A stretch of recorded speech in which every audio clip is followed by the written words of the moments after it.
IPhone charge ಆಗ್ತಿಲ್ಲ ಅಂದರೆ so ಏನು ಪ್ರಾಬ್ಲಮ್ ಆಗಿದೆ, ಸೊ ಹಾಗೆ ಅದನ್ನು ಪ್ರಾಬ್ಲಮ್ನ ಸಾಲ್ವ್ ಮಾಡಿಕೊಂಡು ಸೊ ಅದನ್ನು ಹೇಗೆ ಚಾರ್ಜ್ ಆಗೋ ಹಾಗೆ ಮಾಡೋದಂತ ಈ ವಿಡಿಯೋದಲ್ಲಿ ತಿಳಿಸ್ಕೊಡ್ತೀನಿ. ಸೊ ಅದಕ್ಕಿಂತ ಮುಂಚೆ ಈ ವಿಡಿಯೋಗೆ ಒಂದು ಲೈಕ್ ಮಾಡಿ. ಸೊ ಯಾರಾದರೂ ಹೊಸ್ತಾ ನೋಡ್ತಾ ಇದ್ದರೆ ಆ್ಯಸ್ ಯೂಶುವಲ್ ಸಬ್ಸ್ಕ್ರೈಬ್ ಮಾಡೋದನ್ನು ಮರಿಬೇಡಿ. ಸೊ ನೀವು ಐಫೋನ್ ಯೂಶಿಯಲಿ ನೋಡಿ ಕನೆಕ್ಟ್ ಮಾಡ್ತೀನಿ. ಇವಾಗ ಕನೆಕ್ಟ್ ಮಾಡಿದ ತಕ್ಷಣ ಸೊ ಈ ರೀತಿಯಾಗಿ ಬರುತ್ತೆ. ಕಾಣ್ತಾ ಇದೆಯಾ ನಿಮಗೆ? ಕಾಣ್ತಾ ಇರ್ಬೋದು ನೋಡಿ, ಈಗ ಡಿಸ್ಪ್ಲೇ ಆಗುತ್ತೆ.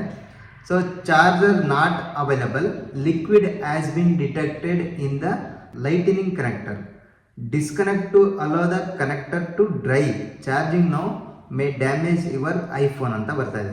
Emergency override and dismiss ಅಂತ ಇದೆ. ಸೊ ಈ ರೀತಿ ಪ್ರಾಬ್ಲಮ್ ನಿಮಗೂ ಬರ್ತಾ ಇದೆ ಅಂತಂದರೆ ಅರ್ಥ ಏನಪ್ಪ ಅಂತಂದರೆ, ಸೊ ನಿಮ್ಮ ಒಂದು ಫೋನ್ ವೆಟ್ಟಲ್ಲಿ ಅಥವಾ ಚಾರ್ಜರ್ ಇದೆಯಲ್ಲ, ಸೊ ಆ ಒಂದು ಟಿಪ್ಪು ಅಥವಾ ಚಾರ್ಜರ್ ಅಥವಾ ಫೋನ್ ಸೊ ಯಾವುದೇ ಒಂದು ನೀರಿನ ಕಂಟೆಂಟನ್ನು ಸೊ ಅಬ್ಸರ್ವ್ ಮಾಡ್ಕೊಂಡಿರುತ್ತೆ. ಸೊ ಅಂದರೆ ಇವಾಗ ವೆದರ್ ಕೋಲ್ಡ್ ವೆದರ್ ಇದ್ದಾಗ ಚಳಿಗಾಲದಲ್ಲಿ ಸೊ ಈ ರೀತಿಯ ಸಮಸ್ಯೆಗಳು ಕಂಡು ಬರ್ತವೆ ಯೂಶಲಿ ಐಫೋನ್ ಚಾರ್ಜ್ ಇಡಬೇಕಾದ್ರೆ.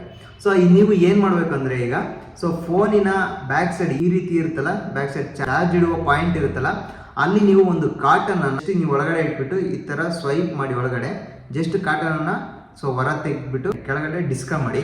ಸೊ ನಂತರ ನೀವು ಫೋನನ್ನು ಒಂದು ಬಿಸಿ ಲೈಟ್ ಅಂದರೆ ಲೈಟ್ ಇರುವ ಜಾಗದಲ್ಲಿ, ಸ್ವಲ್ಪ ಹೈ ವೋಲ್ಟ್ ಬಿಸಿ ಇರುವಂಥ ಲೈಟ್ ಜಾಗದಲ್ಲಿ, ಅಥವಾ ನೀವು ಡ್ರೈ ಸ್ಪೇಸ್ ಸೊ ಅಥವಾ ಹಾಟ್ ಸರ್ಫೇಸಲ್ಲಿ ನಿಮ್ಮ ಫೋನ್ ಇಡಿ, ಹಾಗೆ ಚಾರ್ಜರ್ ಕೂಡ ಸೊ ಅಲ್ಲಿಡಿ. ಸ್ವಲ್ಪ ಒಂದು ಅರ್ಧ ಗಂಟೆ ಇಲ್ಲ ಒನ್ ಅವರ್ ಇಡಿ. ಸೊ ನಂತರ ನೀವು ಚಾರ್ಜ್ ಹಾಕಿ, ಸೊ ಖಂಡಿತ ಚಾರ್ಜ್ ಆಗುತ್ತೆ. ಸೊ ಒಂದು 30 ಮಿನಿಟ್ ಈಗ ಡ್ರೈ ಸ್ಪೇಸಲ್ಲಿ ಇಟ್ಟಿದ್ದೀನಿ, ಅಂದರೆ ಹಾಟ್ ಸ್ಪೇಸ್ ಅಥವಾ ಡ್ರೈ ಸ್ಪೇಸಲ್ಲಿ ಇಟ್ಟಿದ್ದೆ. ಸೊ ಈಗ ಚೆಕ್ ಮಾಡೋಣ ಸೊ ಚಾರ್ಜ್ ಆಗುತ್ತೋ ಇಲ್ಲೋ ಅಂತ. ಓಕೆ,